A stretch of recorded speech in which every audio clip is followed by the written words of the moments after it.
Hanya adik dalam hati, abe janji saya kedik sapa mati. Abe janji mitok-mitok biar jadi.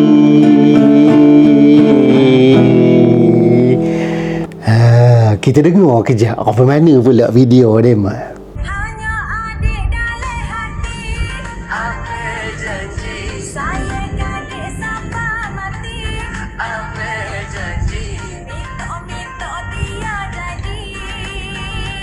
Alahai, sedih pula rasanya. Walaupun sekadar parodi oleh Bella dan sahabat-sahabatnya di Studio Era tu. Kalau ditengok, dia merupakan gabungan antara fantasi romantik dan juga ekspresi emosi. Ngapa teman cakap apa itu? Maksudnya jauh di sudut hati Bella ni, dia mengharapkan pertunangannya dan hubungan seterusnya sebagai suami dan isteri akan menjadi kenyataan. Minta biar jadi. Abe janji.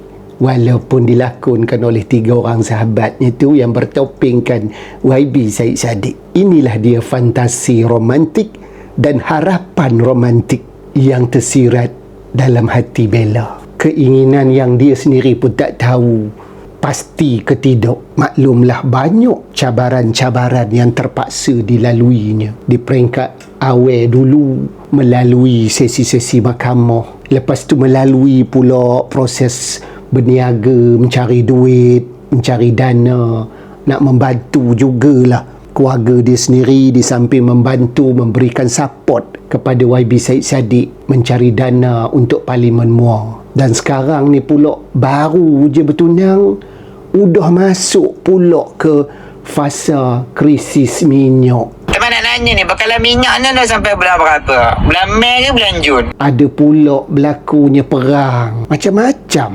terpaksa dilalui. Tapi inilah hakikat kehidupan manusia.